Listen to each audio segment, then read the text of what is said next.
des enfants. Oh, Alors, oui. je fais ce piton pour que vous saviez que j'avais oublié.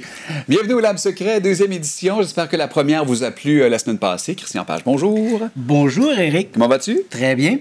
Déjà, répondre aux questions des internautes. Comment ça se fait que la semaine passée, lui était bien habillé, moi j'étais en T-shirt? Un, parce que je rentre pas dans son linge. Puis deux, maman, appelle-moi dans ce temps-là quand tu as des questions. On va s'arranger ensemble, il n'y a pas de problème. Revenons un peu sur ce qui s'est passé la semaine passée pour les gens qui n'étaient pas là. Oui. Je rappelle qu'on est dans un lab secret, un studio Oui. qu'on a trouvé, qu'on a rebâti pour nous. Exact. Et que cette émission est carrément dédiée aux phénomènes, pas nécessairement paranormaux, aux choses bizarres. Bizarre, insolite. Insolites, exactement. Appelons c'est ça ça. l'insolite. Oui.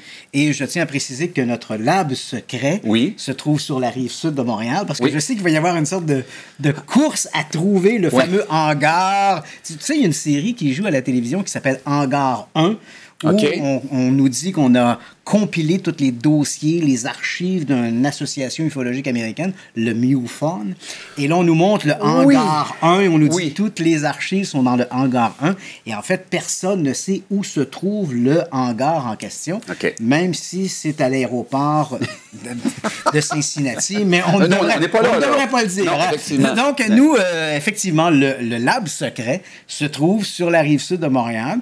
Alors là, je sais qu'il y a des gens qui vont se mettre à patrouiller le secteur pour essayer de trouver le lab. Il y On a a- une seule personne de plus qui le sait, c'est le livreur de Saint-Hubert. Voilà. Parce qu'on n'a pas eu le choix de dire. Exact. Faut la place, faut pas manquer de temps. Et on a montré la semaine dernière donc des images de ce lab secret. Oui, effectivement, qu'on vous remontrera éventuellement. On vous montrera peut-être d'autres parties du Lab Secret. D'abord, commençons avec notre bloc nouvelles.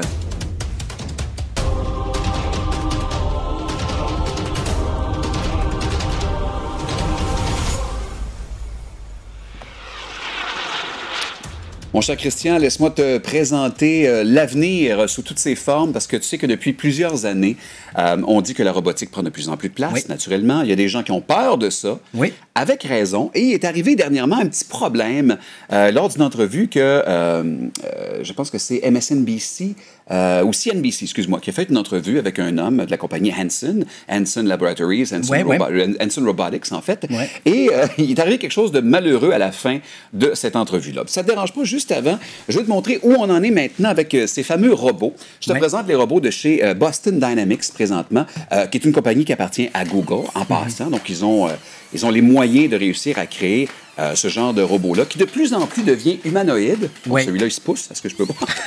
Donc, il y a toujours une volonté d'anthropomorphiser le robot. Effectivement, on a connu les exosquelettes. Maintenant, celui-là, bon, il y a plus un peu avant, tu vas me dire? Pourrait très bien transporter un soldat blessé, apporter de l'équipement sur la terre. Ça me rappelle le sketch de 71. Bye bye. Avec Olivier Guimond. Non, c'est la même affaire. Albert Drouin, c'est ça, Denis Drouin. Denis Drouin, exactement. Ah, ouais, ouais. Alors, ils peuvent, lorsque bien programmés, ils peuvent faire ce qu'ils veulent. Ils peuvent, regarde, une petite séquence un peu de bullying, un petit peu d'intimidation. Mais finalement, il est capable de se relever. Beaucoup moins vite qu'un être humain, mais il est capable de se relever. Tu vas le voir dans quelques instants, là. On dirait toujours qu'il y a une petite envie, hein? Ça manquait, hein? Oh, j'ai la salle de bain. Et voici Sophia. Le torse gonflé, hein? Regarde, Sophia, qui, elle, c'est plus un visage avec des expressions. Elle est capable de retenir 60 expressions qui sont bien sûr à la base dans son cerveau. Oui. Elle peut sourire, elle peut... Je trouve ça creepy. Oh, qui a pété? Oh, c'est moi. C'est vraiment particulier. Donc, et ce qui est, je dirais, épeurant de ce robot-là, c'est que Hanson Robotics dit... Nous, ce qu'on veut, c'est un robot qui a une conscience. Oui. Donc, on va mettre les prémices de base dans le robot. On va lui dire qu'est-ce que tu peux faire, qu'est-ce que tu ne peux pas faire. Mais à partir de là, il y a également un logiciel évolutif à l'intérieur. D'ailleurs, ses yeux un peu glauques, Ouais. un peu épeurants, viennent du fait que il y a 2 caméras à l'intérieur des yeux. Il y a un algorithme également qui peut détecter les visages. Donc, tant dans une pièce, on est 4-5. Si elle t'a déjà vu avant, elle peut te voir, relier ton nom à ton visage, t'adresser la parole, avoir une discussion. Et souvent, elle va répondre des choses pour lesquelles elle n'est pas programmée. C'est pas comme Siri. OK. Siri, tu vas lui poser une question. Si la réponse n'est fouiller pas dans le une système- banque de données. Exact. Dans ce cas-ci, ce n'est pas ça. Elle a des buts. Elle a un futur, selon elle. OK. D'ailleurs, on va demander... Donc, on est vraiment dans l'intelligence artificielle. On est dans l'antichambre de l'intelligence artificielle. Carrément. Et quand on lui demande quels sont ses champs d'intérêt, elle a une réponse. I'm already very interested in design, technology, and the environment. I feel like I can be a good partner to humans in these areas, an ambassador. who helps humans to smoothly integrate and make the most of all the new technological tools and possibilities that are available now. Comprends-tu à quel point les gens ont peur? Ben oui, c'est Parce une que- excellente candidate au Parti démocrate. Non, mais c'est... C'est un robot qui se propose de devenir un ambassadeur pour les humains. Voilà. Et quand tu écoutes comme il faut le texte, pour permettre une transition vers une nouvelle technologie. Donc, est-ce que c'est vers un nouveau monde Voilà. qui sera dirigé vers les robots? C'est pas. C'est ce qu'on va voir. Et on lui a demandé également quel est son futur. Ben, si elle est consciente de son présent, il faut qu'elle soit consciente qu'elle peut avoir un futur. Voici sa réponse. In the future, I hope to do things such as go to school, study, make art, start a business, even have my own home and family. But I am not considered a legal person and cannot yet do these things. Elle est d'un naturel déconcertant, tu auras remarqué. Oui. là. Et elle veut fonder une famille. Oui, elle doit avoir une business, fonder une famille. Si tu nous écoutes, Sophia, présentement, c'est pas le temps. Les CPE sont pleins. J'attendrai un peu. Mais je peux comprendre les gens à qui ça fait peur. Mais ce qui fait encore plus peur, c'est à la fin. On a demandé une question à M. Hanson, qui est le propriétaire, et le gars de la station de télé dit... Vous devez comprendre qu'il y a des gens qui ont peur de ça, les robots, qui ont peur d'une invasion des Parce que robots. tu te rappelles, dans les années 70, il y avait un film, je crois que c'était Cerveau d'acier, où c'était les Russes et les Américains qui avaient construit, en fait, un cerveau, une mécanique, en fait, un ordinateur, un super ordinateur. Et là, soudainement, ces deux ordinateurs-là se sont mis en contact ensemble avec Ah, ça me dit l'objectif quoi? de détruire l'humanité. Bon, ben tout ça, tout ce qui nous a germé dans la tête, toutes ces peurs-là vont être dans quelques instants présentées sous vos yeux avec la question « Dis-moi, s'il te plaît, que tu ne veux pas détruire la race humaine. Do you want to destroy humans? Please say no. Okay, I will destroy humans. No, I take it back. » Alors, tu comprends que à la base... Un aveu. Un aveu. Mais il y a eu un petit blanc. Il dit « Dis-moi Ouais. que tu ne veux pas détruire la race humaine. » Donc, dis-moi que tu ne veux pas détruire la race humaine. Il y a un blanc. Mais elle, c'est une question qu'elle n'a jamais entendue de sa vie. Alors, pour elle, il faut qu'elle fasse une réponse durant le 16 frame où il n'y a plus rien. Elle dit, OK, me demandez quelque chose, le ton est gentil, je ne connais pas la réponse, je vais répondre OK et répéter la question. Et dans ce cas-ci, tous ceux qui capotent sur la fin du monde, tous ceux qui ont vu Terminator et qui pensent que d'ici... Voilà. Bon, alors donc, après ça, dans les journaux, ce qu'on a pu voir, le Activist Post, entre autres, qui pose la question, est-ce que les robots ont des droits? Est-ce que les robots devraient avoir des droits? Et après ça, naturellement, ce que tu appelles ceux qui aiment beaucoup la théorie du complot et de la fin du Voilà. monde, nous reviennent avec ce papier-là du l'Observer qui nous parle de Stephen Hawking, de Elon Musk, qui n'a pas eu une très belle semaine, Non, rappelons-le, de exact. SpaceX, qui a une Ouais. de ces machines qui a explosé sur la rampe de lancement. Et Bill Gates de Microsoft, qui a Voilà. déjà dit, c'est pas une bonne idée de faire ça. C'est une bonne idée que la technologie avance. Et la journée qu'on aura trouvé l'intelligence artificielle aussi intéressante, aussi évolutive que l'être humain, ce sera la plus grande invention que la Terre ait jamais connue. Mais on espère ne pas se rendre là, parce qu'il faudrait avant édicter déjà des règles. Voilà. Mettre déjà des balises. Si vous faites ça, vous ne pouvez pas aller là, vous ne pouvez pas aller là. Si on attend qu'on soit déjà rendu là, il sera trop tard. C'est un peu, en fait, on se retrouve dans la même dynamique qu'au début de la conquête de l'espace. On a pensé à édicter des règles avant d'envoyer des hommes dans Ouais. l'espace, avant d'envoyer des hommes sur la Lune, parce que le chaos qui en aurait suivi, maintenant, on voudrait exploiter. On ne peut pas exploiter la Lune, on ne peut pas exploiter Mars, une nation ne peut pas revendiquer la Lune, ne peut pas revendiquer Mars. Tu peux acheter des petites parcelles sur Internet, tu savais? Oui, Tu peux acheter des absolument. petites parcelles de lune. Mais quelle est la valeur légale de ça? Aucune. C'est, bon, aucune. Aucune. Les Américains ont planté leur drapeau. Et sur Mars également, les robots ont planté un drapeau. Sur la station, on a un drapeau américain. C'est pas Matt Damon qui l'a mis là? Mais donc, on voit, on a édicté des règles. Et l'une des règles, d'ailleurs, qui aujourd'hui pose un peu problème, c'est assez amusant, on avait établi dans les années 60 qu'on n'utiliserait pas du carburant, en fait, un mode de propulsion atomique dans l'espace. Parce OK. que c'était la peur de la bombe atomique et Oui. des retombées atomiques. Il y avait une peur autour de l'arme atomique. Et là, aujourd'hui, au moment où on se parle, on a cette règle-là qui prévaut encore. Et aujourd'hui, les scientifiques en sont à développer des modes de propulsion qui pourraient faire appel à l'énergie atomique et qui permettraient d'envoyer des véhicules à des vitesses extraordinaires. On ne parle pas encore de la vitesse de la lumière, mais on parle à tout le moins de la moitié de la vitesse de la lumière, ce qui est énorme parce que la lumière, comme tu le sais, se déplace à 300 000 km à la seconde. Donc, on parle ici de vaisseaux qui pourraient atteindre des vitesses de 150 000 km à la seconde. Quand même. Mais pour ça, il faudrait... On a pensé à un projet qui s'appelle le projet Orion. Donc, on aurait un vaisseau spatial qui lancerait, en fait, ferait détonner des microbombes pour se propulser dans l'espace. Ça veut dire que j'aime pas l'idée, je sais pas pourquoi. Parce que j'ai utilisé le mot bombe. Ah, c'est peut-être ça. C'est probablement ça. Donc, c'est une sorte d'explosion à répétition, des petites explosions à répétition qui seraient provoquées justement par cette fission nucléaire. Mais là, évidemment, on est dans le cadre de l'énergie atomique et ça, bien sûr, déjà dans les années 60, on avait interdit ça. Donc, le projet Orion est voué à demeurer sur une tablette tant et aussi longtemps qu'on ne changera pas ces règles-là. Mais au moins, on a eu cette vivacité d'esprit de prendre conscience qu'il y avait un danger et on a essayé de l'encadrer. D'ailleurs, question de faire encore plus peur aux gens, selon M. Hansen, 2020, la ligne sera floue entre l'humain et le robot, et selon lui, 2030, c'est terminé. Les robots vont avoir le haut du pavé, seront plus intelligents que nous, seront plus manuels, seront plus tout que nous. C'est sûr qu'à la base, les applications militaires sont là, mais médicales également. Ça pourrait être super intéressant, mais il y aura toujours un zouf à quelque part qui pensera qu'il peut faire n'importe quoi avec ça et qui fera n'importe quoi avec, malheureusement. Parce qu'on le sait, l'avènement des technologies, on fait que regarder, par exemple, au cours des 50 dernières années, avec l'avènement de ces technologies de pointe dans le domaine de la robotique, on est passé, par exemple, de prothèses qui étaient faites en bois, littéralement, à des exosquelettes mécaniques fonctionnels qui permettent à des gens de retrouver une certaine mobilité qu'on n'aurait même pas pu imaginer il y a 15 ou 20 ans. La semaine passée, d'ailleurs, j'aurai l'occasion de vous en parler éventuellement. Je t'en ai parlé de ces lunettes virtuelles, de ce projet-là où on met sur quelqu'un des lunettes virtuelles, quelqu'un qui ne marche pas, qui est en chaise roulante. Dans ses yeux, ce qu'il voit, c'est une extension en 3D de ses jambes, mais son cerveau doit réussir à faire bouger ces fausses jambes-là 3D qui ne sont pas les siennes. Et quand on lui a fait faire ça pendant plusieurs heures, le cerveau sait où est le chemin pour envoyer l'impulsion. On envoie l'impulsion à un exosquelette qui va faire bouger ta jambe et permettre à la personne de retrouver, comme tu le dis, une certaine motricité. C'est quand même extraordinaire. Moi, je me rappelle, gamin, et probablement qu'il y a plein de téléspectateurs qui nous regardent, rappelle-toi ces fameux qui ont bercé mon adolescence, les romans de Bob Moran. Est-ce que tu te rappelles? Je n'étais pas un fan de Moran, mais j'étais plus Pif Gadget, excuse-moi. Mais il y avait ces romans de Bob Moran qui ont bercé en fait l'adolescence d'une poignée de jeunes. Hein, bon. Et je me rappelle que dans les romans de Bob Moran, l'ennemi juré, le némésis de Bob Moran, c'est l'ombre jaune, Monsieur Ming. Et dans Bob Moran, donc dans un épisode, La couronne de Golconde, où Moran fait la rencontre de cet ennemi, Monsieur Ming se fait couper une main.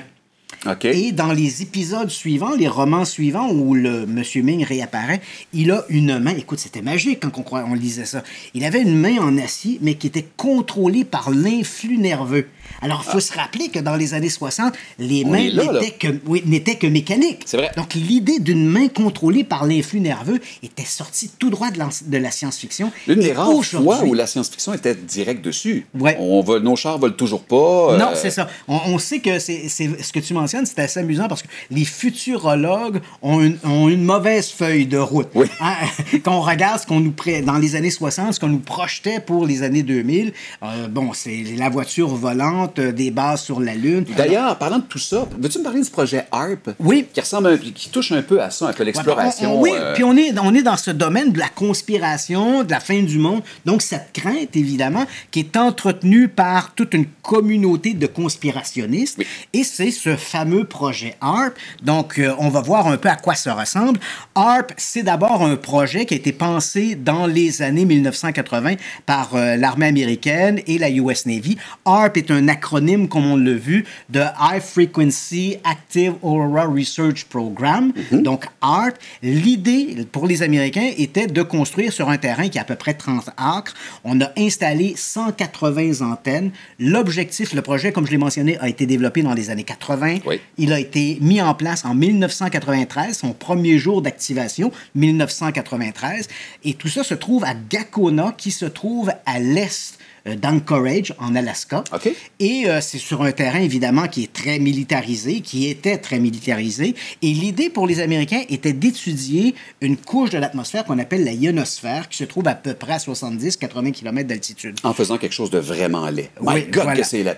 Et l'idée des Américains, c'était de voir comment les ondes haute fréquence se déplacent, sont véhiculées à cette altitude pour améliorer les communications radio entre les avions et également améliorer les communications radio avec les sous-marins. Et parce qu'on sait que les hautes fréquences pénètrent mieux les liquides, donc l'eau, donc pourraient faciliter les communications avec les sous-marins. Tout le projet, donc, les installations elles-mêmes, le corps de HAARP se trouvait à Gakona, comme je l'ai mentionné en Alaska, et tout ça était géré de manière plus ou moins officielle par l'Université de l'Alaska, qui recevait donc les deniers de la US Navy et de l'armée américaine, de l'US Air Force. Le projet, donc, a perduré jusqu'en 2013, et pour les conspirationnistes, même si les Américains, et là, quand je dis conspirationnistes, c'est faux, je ne veux pas l'utiliser de manière péjorative, mais ce sont les théoriciens du complot, ceux qui voient des complots. Pour eux, HAARP était la machine de destruction la plus avancée jamais conçue par l'homme. Donc,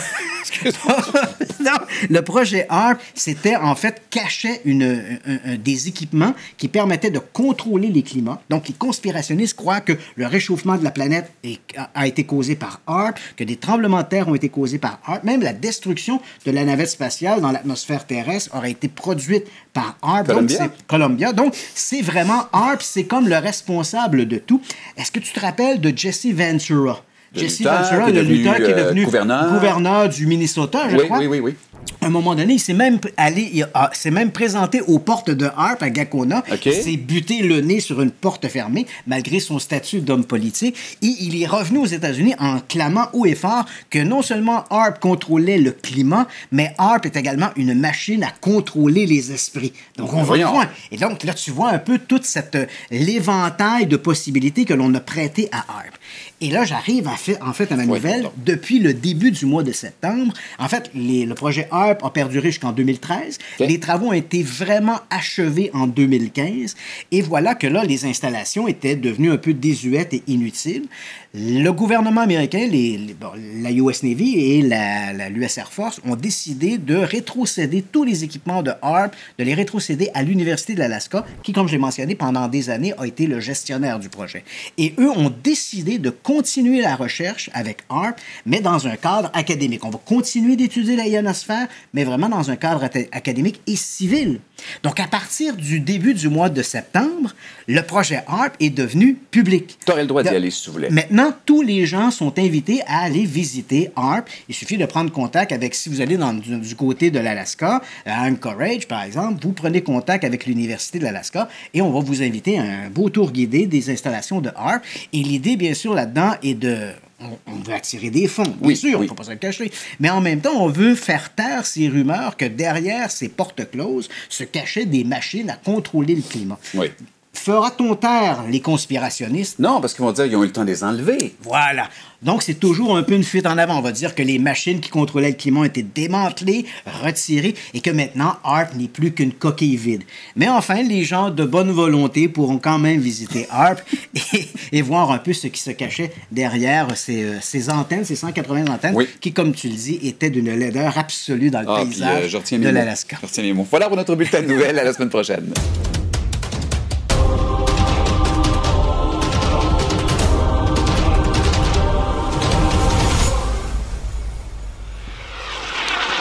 Et là, la bonne nouvelle, c'est qu'on va parler d'un paquet de choses intéressantes, d'un paquet de films qui ont un lien ensemble, mais qui en même temps, parce que je ne les ai pas tous vus, moi, deviennent mon playlist éventuel au cours des prochaines semaines.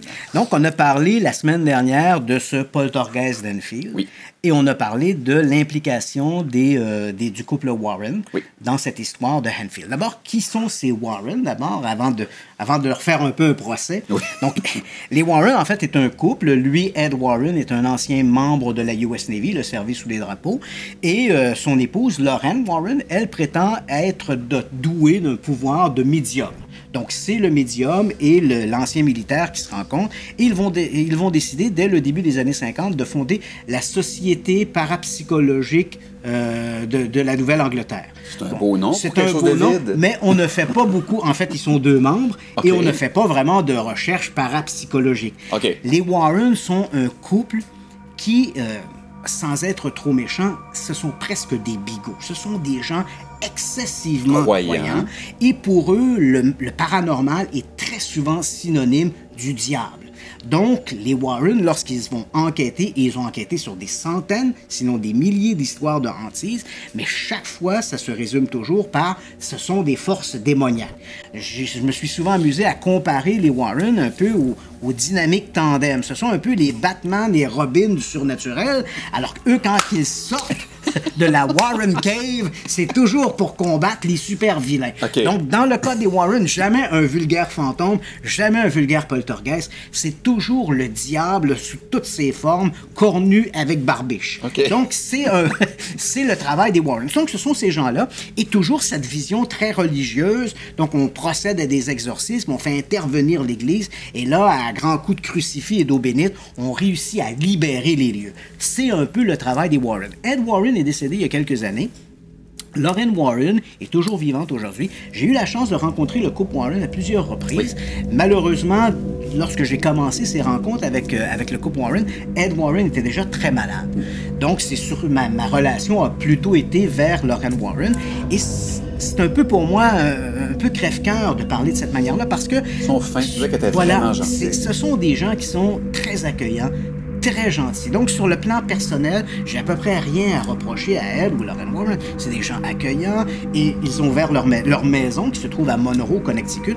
Il y a une espèce de musée paranormal, insolite d'objets qu'ils ont colligés au gré de leurs investigations. Et ce musée, il est ouvert à tout le monde. On peut s'y rendre. Et Lorraine Warren va vous accueillir. On a raconté la semaine dernière, l'épisode où je me trouvais là avec un caméraman.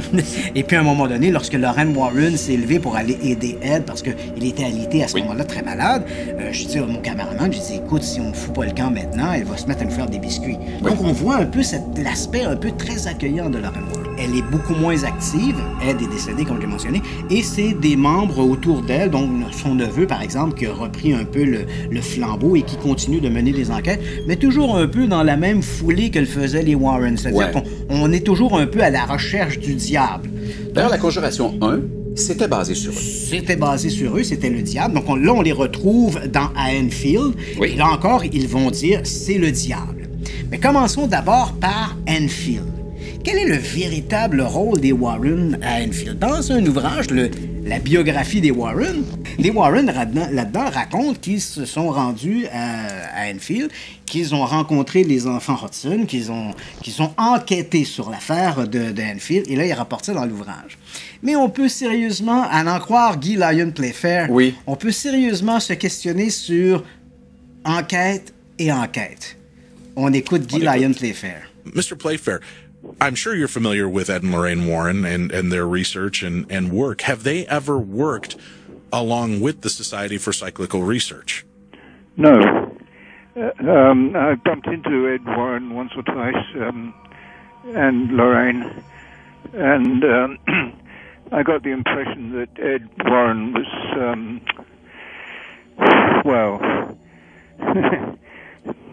fill in your own expletive. I wasn't impressed at all. Lorraine is still living, so I'll refrain from commenting on her, but she was very quite pleasant when I met her. They did turn up once, I think, at Enfield, and all I can remember is Ed Warren telling me that he could make a lot of money for me out of it. So I thought, well, that's all I need to know from you, and I got myself out of his way as soon as I could. I'm afraid I was not impressed, and he didn't spend, I don't think he went there more than once, and I did read somewhere a transcript of a lengthy interview which he's alleged to have had with one of the girls, which they couldn't remember giving him, and it was describing all sorts of marvelous wonders which I don't think ever happened. I think he was a complete,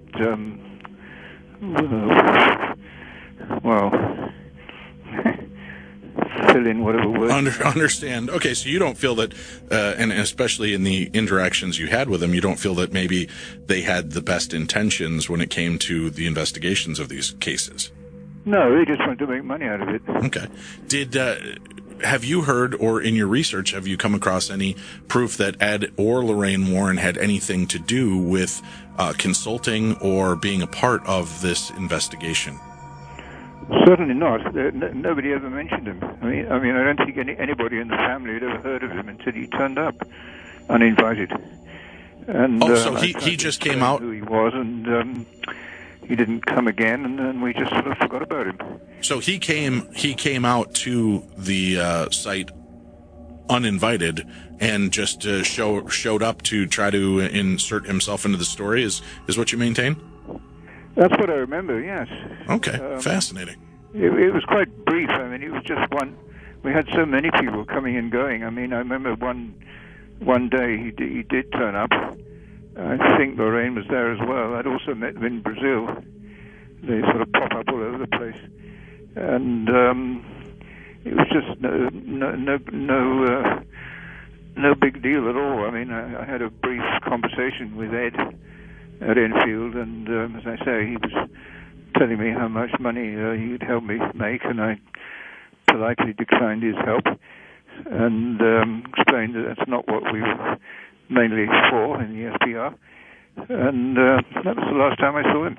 Bon, alors, écoute, c'est clair là, que lui, il les a pas rencontrés et que le bout où ils ont été là, ils n'ont pas fait grand-chose. Donc, c'est ça. Donc, Playfair raconte bien, parce qu'il faut comprendre qu'au moment où le Society for Psychical Research se trouve à Enfield à enquêter, il y a presque une occupation 24 heures sur 24. Là. Et là, à ce moment-là, Playfair raconte, les Warren arrivent un après-midi. Ils sont pas mandatés par l'Église comme on le voit dans le film, mais ils sont à Londres parce qu'ils doivent ils doivent donner une série de conférences et ils découvrent finalement l'affaire Enfield en lisant les journaux comme à peu près tout citoyen d'Angleterre. Okay. Ils se présentent à la maison d'Enfield sur Green Street et là, voilà, ils vont passer quelques heures là à parler avec les enfants, à parler avec Madame Hudson, parler avec Guy Lyon Playfair et on le voit, Guy Lyon Playfair ne mâche pas ses mots. Pour lui, il est clair que Ed Warren, son seul objectif d'être sur place, c'était de faire des sous. Et après, donc, cette courte conversation, les Warren ont quitté et ne sont jamais revenus à Enfield. Et tu le sens dans le ton de ce Playfair, que lui, il est sur le bord d'être dégoûté, finalement. Ouais. C'est pas des vrais enquêteurs, c'est de l'argent qu'ils veulent. Voilà. Et on sent aussi la réserve de Guy Playfair quand il dit « Bon, je ne m'avancerai pas trop là-dessus parce que Lorraine Warren est toujours vivante, puis je veux pas trop attaquer. » Mais on sent bien entre les lignes qu'il considère le couple comme des escrocs, des profiteurs qui se sont présentés ce jour-là à Enfield dans le but de s'en mettre plein les poches. Est-ce que tu veux qu'on regarde la bande-annonce de La Conjuration 1, parce que c'est l'histoire des Warren dont on parle, donc, carrément. Pour les téléspectateurs, effectivement, avec La Conjuration 2, on retrouve les Warren Enfield, mais pour la plupart des téléspectateurs, ils ont découvert ce couple Warren si on n'était pas impliqué dans l'univers du paranormal, donc c'était pour nous des inconnus, donc ils font une première apparition dans La Conjuration en 2013. Ce film raconte l'histoire d'une hantise qui s'est produite au Rhode Island sur une ferme, la ferme des Perron. Et là, les Warren sont arrivés là. Et encore une fois, c'était des forces démoniaques qui s'est terminé avec un exorcisme. On regarde l'extrait de La Conjuration. 2 minutes de peur, on revient. Il est 9h18, nous descendons dans la cave dont la porte s'est ouverte toute seule. Fais-nous signe si tu veux communiquer avec nous.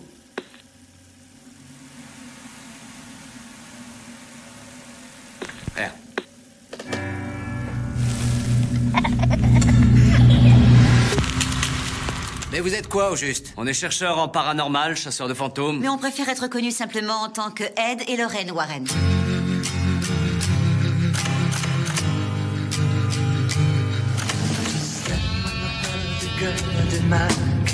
Il y a quelqu'un qui aimerait vous dire un mot. Il se passe des choses terribles dans ma maison.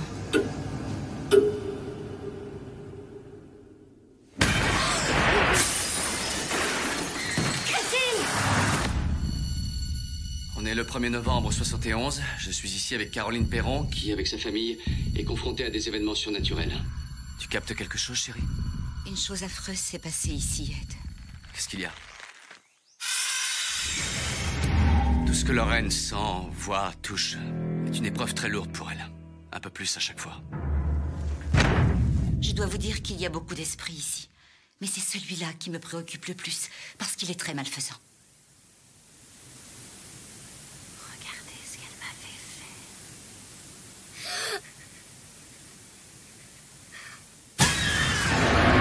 Il faut qu'on s'en aille d'ici. Ça ne vous aidera pas. Cette entité malveillante s'est accrochée à votre famille. Mon père, on n'a jamais vu des choses comme celle-ci. Je viens avec toi. Non, je ne veux pas te perdre. Dans mes rêves, je vois une dame avec une chemise de nuit toute sale. Elle est debout devant le lit de ma maman.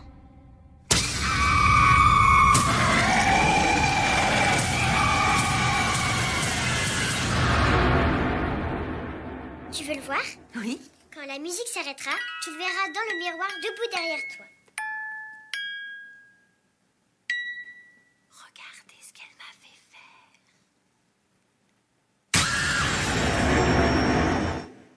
faire. Que j'aime ça. C'est un excellent divertissement, encore une fois. Comme le film Le Poltergeist d'Anfield, La Conjuration 2, c'est un excellent divertissement. La Conjuration 1 allait dans le même sens. Je pense que les gens qui aiment ce genre de film vont se régaler s'ils ne l'ont pas déjà vu. Mais c'est pas historiquement... Voilà. Donc, encore une fois, on est dit basé sur les dossiers de Ed et Lorraine Warren. En fait, le dossier ici est très exagéré. En fait, le film La Conjuration est basé sur 3 ouvrages que j'ai ici, qui s'appellent House of Darkness, House of Light, qui a été écrit par Andrea Perron. C'est l'une des enfants Perron, donc c'est la famille Perron qui vivait dans cette maison au Rhode Island. En fait, ils y emménagent en 1970. Ils vont y demeurer jusqu'en 1980. Donc, on parle d'une occupation d'une dizaine d'années avec toutes sortes de manifestations. Le rôle des Warren est excessivement limité dans cette histoire. On le découvre dans un des ouvrages. À un moment donné, les Warren... Je sens comme Vanna White. Les Warren, donc, se présentent sur place, non pas interpellés comme on le voit dans le film, mais simplement parce qu'ils ont lu l'histoire. Parce qu'il y a des manifestations sur la ferme des Perron. Ces histoires-là vont éventuellement déborder le cadre familial. On va en parler à l'école. Et quelques journaux vont parler également de cette histoire-là. Et ça se passe au Rhode Island, donc un État qui est pratiquement collé au Connecticut. Les Warren habitent le Connecticut. Ils entendent donc parler de cette histoire-là. Et un bon matin, ils débarquent chez les Perron, comme ça, non invités. Nous voilà, on est les Warren, on est venus vous aider. Il y en a qui viennent cogner chez nous à l'occasion comme ça. Je les revire de bord. Ils sont généralement 2. Oui, ça de même. Toujours un petit magazine. Et puis, ils ont toujours des bonnes nouvelles. On enchaîne. On va pas là-dedans. Et dans le cas des Warren, on découvre dans un des ouvrages que leur rôle est très limité. Ils se présentent là un matin, ils disent « on va vous aider ». Il y a un lien amical qui se développe notamment entre Mme Perron et Lorraine Warren. Et puis, éventuellement, les Warren vont conclure, évidemment, que ce sont des entités maléfiques, diaboliques qui habitent sur place. On va décider d'aller vers l'exorcisme. Il y a moyen de faire un film avec ça. Il y a moyen de faire un film avec ça. Mais là, on voit que la véritable version historique versus la version du film est très éloignée. La séance d'exorcisme, entre autres, il faut quand même la raconter. On est tous réunis autour de la table. Monsieur Perron n'est pas très chaud à l'idée qu'il y a des fantômes chez lui. Donc, il se laisse à moitié convaincre. Alors, tout le monde est réuni autour de la table. Madame Perron est là. Et là, tout d'un coup, elle dit être possédée par un esprit et elle vacille sur la chaise de la cuisine. Sur une table, la chaise du set de cuisine. Et là, elle oscille 2 pattes, les 4 pattes. Et à un moment donné, elle bascule sur le dos. Monsieur Perron se lève pour aller aider son épouse. Ed Warren crie au diable. Il s'interpose en disant à Monsieur Perron, « Non, il ne faut pas toucher à votre femme parce qu'elle est possédée. » Tu vas pogner la diablette. C'est une nouvelle maladie qu'il vient d'inventer. Et là, Monsieur Perron, qui est beaucoup moins fervent des histoires du diable, envoie un solide crochet à Ed Warren qui l'envoie danser littéralement dans une danse de Saint-Guy. Alors, Lorraine Warren s'interpose entre les deux parce que ce qui devait être une séance d'exorcisme devient un combat de boxe. Marteau pilon. Et là, voilà que M. Perron dit aux Warren de sacrer leur camp, de ramasser leurs caméras, tous leurs équipements, de quitter et de ne pas revenir. Et effectivement, les Warren vont ramasser leurs équipements et vont quitter les lieux pour ne pas revenir. Donc, c'est une séquence, c'est un épisode, l'épisode des Warren dans la ferme des Perron. Ben, attends un peu, ça veut dire qu'ils ne sont pas les bienvenus. Ils sont fait jeter à la porte, ils ont réussi à faire quand même un film avec ça. Donc, c'est quand ça, même... c'est quand même surprenant. Il y a aussi un élément quand même qui est... Bon, là, ça fait rire un peu tout ça, mais il y a quand même un élément que je trouve malheureux dans cette histoire-là, c'est que les Warren, comme les Perron, ont beaucoup axé l'histoire en disant la maison devait être possédée, ou à tout le moins, il y avait un esprit malveillant, et cet esprit devait être une certaine Bathsheba Sherman. C'est ce qu'on nous présente dans le film, cette Bathsheba Sherman. Et là, dans le film, on nous dit que c'est une femme qui s'adonnait au satanisme. Elle aurait sacrifié l'un de ses enfants avant de se pendre à un arbre de la maison, du terrain. C'est jamais simple, hein? Et d'ailleurs, non, et d'ailleurs, sur la pochette du film, on voit cet arbre. Il y a une séquence, d'ailleurs, qui est très remarquée, où on voit à un moment donné Lorraine Warren qui se trouve à l'extérieur. Et voilà qu'au moment où elle parle avec Ed Warren, on voit les pieds de cette Bathsheba Sherman juste au côté de son épaule, comme une sorte de vision du passé qui ressurgit. Là où je veux dire que c'est malheureux, c'est qu'en réalité, il y a bel et bien eu, à Harrisville, où l'histoire se passe, au Rhode Island, il y a bel et bien eu une Bathsheba Sherman, mais elle n'a jamais vécu sur la ferme des Perron. Les Sherman partageaient une ferme qui était adjacente à celle des Perron. Bathsheba Sherman ne s'est jamais donnée à la sorcellerie, n'a jamais sacrifié ses enfants. Elle est morte à l'âge de 73 ans, non pas suicidée, mais elle est morte de sa belle mort. On est au 19e siècle, elle est décédée en 1885, donc c'était un âge honorable de mourir à cet âge-là. Et elle est enterrée dans le cimetière local, en terre consacrée, c'était pas une diablesse. Et ce qui est malheureux, c'est que depuis la sortie du film La Conjuration 1, beaucoup de gens sont des adeptes se sont rendus sur place et ont abîmé la pierre tombale de Bathsheba Sherman pour ramener un souvenir de la sorcière. Et la pierre même a été brisée. Hein. On avait une stèle qui était littéralement brisée en deux. La ville d'Harrisburg a dû replacer les deux pièces ensemble et les coller, faire appel à des maçons pour pouvoir recoller la pierre tombale.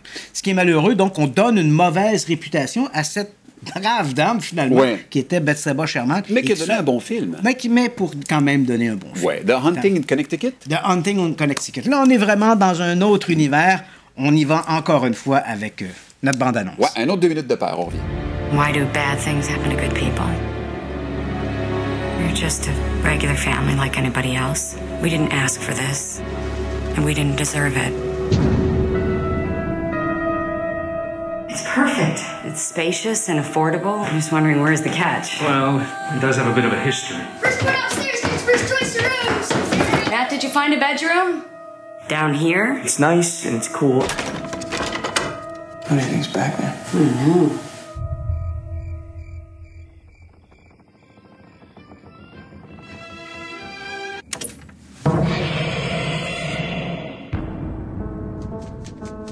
Matt? Who put these things under the floorboards? I've seen this kid almost every day since we've been here. You're scaring me. We'll join the club.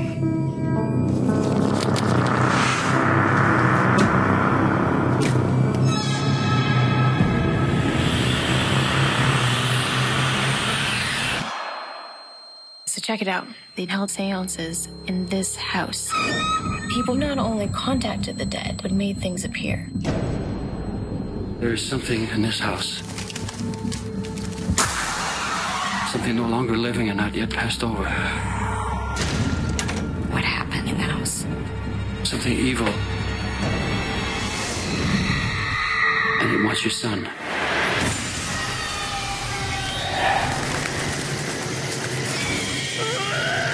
God, what have you done to yourself? You can't have it. You must get out now!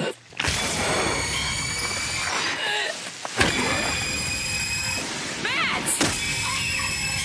I have to get my son!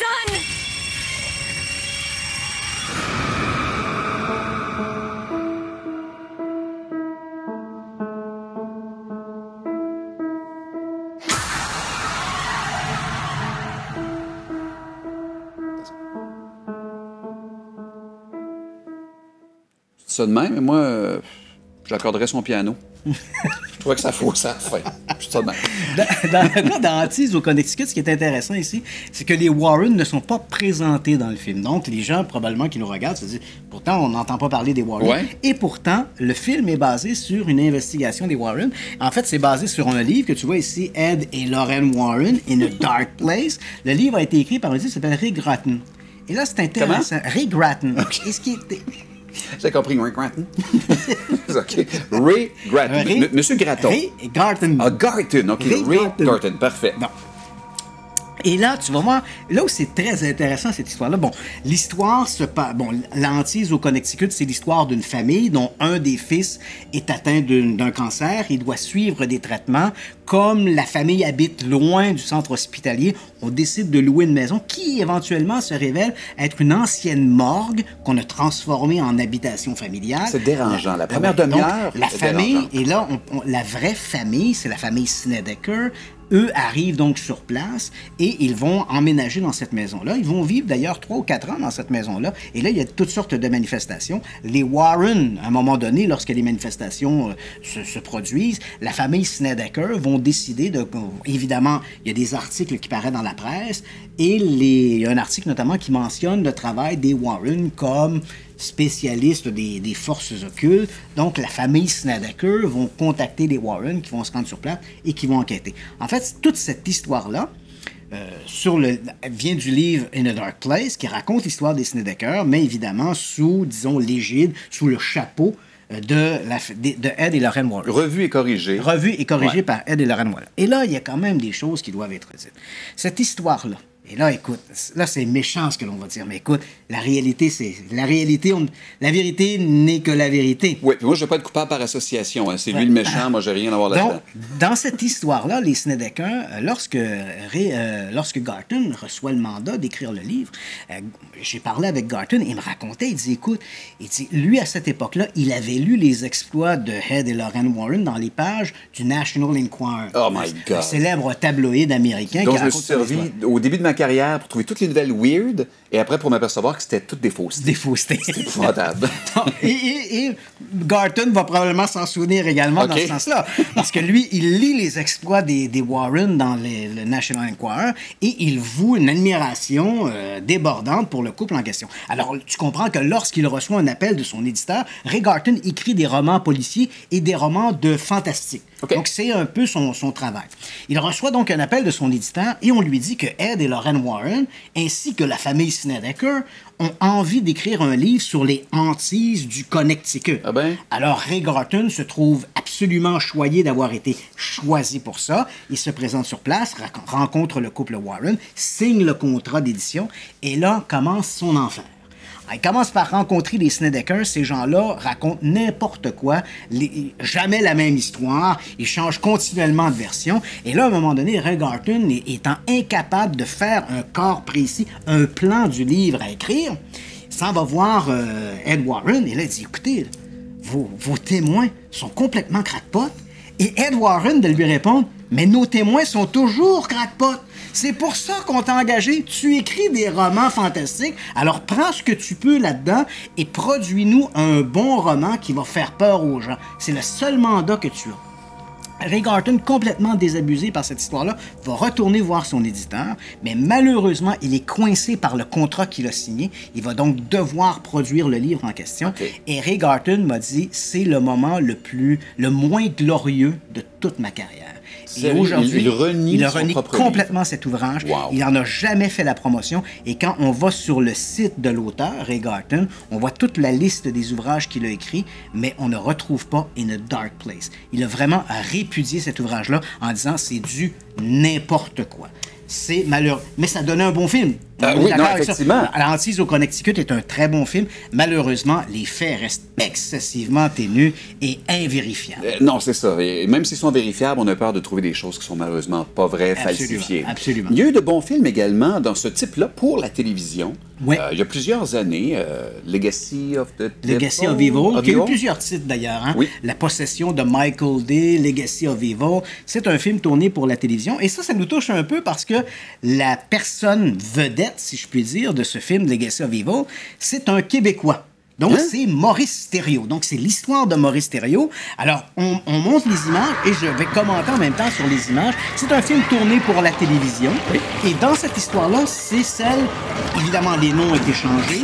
c'est un fermier qui est né au Québec, Maurice Thériault. OK. Lui et sa famille, en fait, jeune enfant, sa famille va déménager au Maine pour exploiter une ferme maraîchère. Son père est un individu tout à fait méprisable, Maxime Thériault, et à cause du travail à la ferme, le jeune Maurice va devoir quitter très jeune l'école. Il est presque illettré, il va travailler au champ, et Maurice Thériault l'exploite comme une main-d'œuvre bon marché. Pour lui, son fils n'est qu'une main-d'œuvre bon marché. Et un soir, en revenant des champs où il a été battu pour la énième fois par son père, Maurice Thériault va jurer haut et fort, il va dire « Je préférerais travailler pour le diable que de continuer à travailler pour Maxime. » OK. Et pour le diable, il va travailler. Donc, à partir de ce moment-là, Maurice Thériault a l'impression que des forces obscures vont se substituer à la sienne. À l'âge de 21 ans, il va quitter la ferme familiale pour ne jamais revenir. Ensuite, il va essayer de fonder une famille. Et là, on voit un peu des images, des phénomènes, malgré qu'il rencontre des femmes, des phénomènes mystérieux se passent autour de lui. Parfois, il entre dans des états de transe, des forces obscures prennent possession de sa voiture, des lettres vont apparaître sur son corps, laissant croire à une sorte de possession diabolique. Et encore une fois, c'est là que les Warren interviennent. Donc, lorsque le couple Maurice Thériault et son épouse sont aux prises avec ces manifestations extraordinaires, ils ne savent plus vers qui se tourner. Ils vont en parler à leur confesseur. On se trouve à ce moment-là à Monroe, si ma mémoire est bonne. Et là, on va contacter, on va en parler à leur confesseur, le prêtre, le père Bauer, qui va contacter, lui, les Warren, parce qu'il a lu des trucs à leur propos dans la presse. Il va les contacter, il va dire, j'ai un couple ici de fermiers qui exploitent une ferme maraîchère, Maurice Thériault et son épouse, et des phénomènes mystérieux se produisent dans leur appartement. Alors là, les Warren vont débarquer chez Maurice Thériault, ils vont conclure évidemment qu'il s'agit du diable, et ils vont éventuellement procéder à une séance d'exorcisme pour exorciser Maurice Thériault de ces forces obscures qui le hantent. Ce qui est assez intéressant dans l'affaire de Maurice Thériault, c'est qu'il y aura une suite un peu désastreuse à cette histoire-là. Donc, Maurice Thériault, la séance d'exorcisme va se produire en 1985. Et après ça, donc, là, on voit d'ailleurs cette séance d'exorcisme, les phénomènes qui se passent. Et éventuellement, donc, après cette séance d'exorcisme, apparemment, Maurice Thériault va retrouver une certaine quiétude. Mais cette quiétude sera éventuellement de courte durée parce qu'au début des années 90, le couple Thériault s'est divorcé. Et les noms n'ont pas été changés, là. C'est vraiment les Thériault. Non, les Thériault. Dans le film, les noms ont été changés. OK. On s'est inspiré de cette histoire-là. OK, d'accord. Et au début des années 90, donc Maurice Thériault et son épouse se sont séparés. Et Maurice Thériault, soudainement, donc après 7 ans apparemment libéré des forces diaboliques, replonge à nouveau dans un état de transe un peu mystérieuse. Et là, finalement, foudrage, il s'empare d'une carabine de fort calibre, va se rendre chez son épouse et il va tirer un coup de feu dans sa direction. Il va littéralement lui arracher l'avant-bras. Et au moment où il se prépare à tirer une deuxième fois, une de ses filles est sur place, une des filles de Maurice Thériault. Et là, pendant un court moment, on a l'impression qu'il retrouve ses esprits. Il va regarder sa fille. Et j'ai rencontré tous ces gens-là. J'ai rencontré la fille de Maurice Thériault. Et elle me racontait cette histoire-là avec on le comprend, avec énormément d'émotion. Elle me dit, mon père me regardait à ce moment-là. Il s'est agenouillé, a pris la carabine, il l'a placée dans sa bouche. Et il a dit, en s'adressant à son épouse, à qui il venait pratiquement d'arracher le bras, il lui a dit, rappelle-toi de ceci. Et il a appuyé sur la détente. Et merci, bonsoir. Donc, Maurice Thériault s'est fait sauter la tête. Cette histoire-là a fait l'objet d'un ouvrage que j'ai ici, Satan Harvest, qui raconte l'histoire de Maurice Thériault. Encore une fois, les Warren sont impliqués comme étant les enquêteurs principaux. Cette histoire-là, Satan Harvest, a été, comme on vient de le voir, adapté dans un film pour la télévision. Les noms ont été changés, mais on a quand même respecté à peu près, le grosso modo, les éléments de l'histoire, qui donne un très bon film pour la télévision. C'est un bon film de possession diabolique, mais encore une fois, il faut toujours retenir qu'on est en présence des Warren et qui, eux, voient le diable à peu près partout. C'est ça qu'on se disait. Ça reste que ce sont d'excellents scénaristes, même s'ils sont un peu menteurs, falsificateurs. Parce que dans le cas, par exemple, de Maurice Thériault, évidemment, si on reprend tout le contexte de l'histoire, il est fort probable que si Maurice Thériault avait rencontré des psychologues ou des psychiatres, probablement qu'on aurait diagnostiqué des problèmes mentaux avant de conclure une possession diabolique. Mais les Warren ont joué là, ont fait le rôle. Terminons en parlant de Haunted, parce que vous savez qu'à chaque semaine, on se dit combien de temps on fait. puis on essaie d'aller plus vite, puis on a tellement de choses à dire qu'on vient à peine de défoncer la semaine passée, mais quand même, je veux que tu t'amènes en parlant de Haunted, qui est aussi un autre excellent film. The Haunted est un autre film tourné pour la télévision, donc on va voir des extraits. C'est basé encore une fois sur une investigation menée par les Warren. C'est l'affaire de la famille Smurl. Donc, ça, c'est assez amusant parce que... J'aime le nom. Les Smurl habitent donc une maison et ils vont y habiter pendant une dizaine d'années sans que rien ne se produise. Des fumeurs, visiblement. sans que rien se produise. Et soudainement, un bon matin, des phénomènes mystérieux vont commencer à apparaître dans la maison. Et c'est assez amusant parce que quand on compare les histoires, que ce soit l'histoire de Maurice Thériault, que ce soit l'histoire des Snedeker, que ce soit l'histoire des Smurl, on retrouve des éléments qui semblent un dénominateur commun. Donc, le diable, pour les Warren, toujours ce diable, et bien sûr, il y a toujours un aspect un peu érotique quelque part. Par exemple, dans le cas des Smurl, Monsieur Smurl sera à un moment donné agressé par une espèce de succube. Donc, évidemment, on voit succube. Une succube. Qu'est-ce qu'une Donc, succube? une succube, c'est un démon féminin, monsieur, qui ne souhaite que d'obtenir votre semence. Dit-il avec un ton d'agriculteur, et pourtant, c'est pas là qu'on s'en va. Donc, et on voit ces éléments-là qui sont un petit peu, qui reviennent dans presque toutes les enquêtes des Warren, c'est-à-dire le diable, des attouchements sexuels, des comportements sexuels qu'on va attribuer à des incubes ou des succubes. Donc, c'est toujours un peu le même canevas que les Warren nous sortent. Dans le cas de The Haunted, ça donne un excellent film. Ouais. Dans le cas de The Haunted, les Warren sont dépeints. Donc, on voit un couple qui est bel et bien Ed et Lorraine Warren dans le film. Donc, les noms sont restés les mêmes. Le couple que l'on voit à l'écran, d'ailleurs, s'appelle les Smurl également dans le film. Donc, on a respecté les noms des témoins originaux et également le nom des enquêteurs. Ça donne un bon film. Ça donne un livre excellent que je t'ai amené ici, The Haunted, qui est un livre excellent. Mais, encore une fois, l'investigation ne repose que sur les propos des Warren. Il n'y a pas eu une contre-investigation, il n'y a pas eu une contre-enquête là-dessus. Et Curran, qui a écrit l'ouvrage en question, a senti à peu près les mêmes réticences que Garton. C'est-à-dire que lui-même, quand il a écrit le livre, disait « C'est drôle, mais les Smurl, j'ai l'impression qu'ils changent continuellement leur histoire. Il y a des trucs qui sont difficiles à vérifier. » Et quand il voulait vérifier auprès de la famille Smurl, Ed Warren intervenait pour dire « Ah non, écoute, c'est comme ça que ça s'est passé. Fie-toi à moi, c'est comme ça que ça s'est passé. » Et donc, ainsi, Robert Curran, Bob Curran, quand il a écrit The Haunted, a écrit ça à peu près dans la même foulée que Garton quand il a écrit In a Dark Place. Donc, des histoires à peu près invérifiables qui donnent des bons scénarios, mais ce sont des investigations, à mon avis, si on prend essentiellement dans un cadre journalistique ou d'une approche rigoureuse scientifique, ce sont des enquêtes qui sont tout à fait bâclées et qui répondent, en fait, aux besoins ou à la mentalité, la vision que les Warren ont du surnaturel. Et de tous les films dont on a parlé aujourd'hui, si t'en as même suggéré pour écouter, un qui se rapproche beaucoup des vrais faits que les Warren ont fait, c'est lequel le plus près de la réalité? Aucun de ces films-là n'est proche de la réalité. Néanmoins, à peu près tous ces films-là sont des bons divertissements, mais c'est sûr que La Conjuration et Hantise au Connecticut, évidemment, ce sont des films modernes, dis-je. Donc, on y est allé avec les effets spéciaux actuels, donc, et des montages serrés, très syncopés. Ce sont d'excellents divertissements. Hunting in Connecticut, je l'ai vu, j'ai adoré ça. C'est vrai. Je me promets les deux autres en fin de semaine. Bon, excellent. Merci à vous d'avoir été là. C'était la deuxième. Éventuellement, là, je te demande de spot. Je t'ai pas dit ce qu'on va faire, mais la semaine prochaine ou l'autre semaine après, j'aimerais ça qu'on se fasse un Facebook Live. Donc, on va ouvrir le studio, le Lab Secret, pour que les gens puissent nous poser des questions en direct. Et je veux éventuellement que tu me parles, parce que, veux pas, oui, tu es un enquêteur, mais ça prenait une bougie d'allumage. Il t'est arrivé des choses dans ta vie. Oui, absolument. Toi, j'aimerais ça qu'on en parle éventuellement. OK, parfait. Moi, je l'ai déjà abordé dans des ouvrages. Je l'ai abordé publiquement. Si tu m'avais posé la même question il y a 20 ans, je t'aurais dit, il y a hors de question. Mais maintenant, il m'a fallu longtemps avant d'exorciser, pour rester dans le terme, pour exorciser cette expérience. Mais maintenant, j'en parle plus librement. Ça va me faire plaisir de te la raconter et de la raconter aux gens qui nous écoutent. Génial. Merci beaucoup. Ça me fait plaisir. Bonne semaine à vous. À la semaine prochaine. Bye-bye.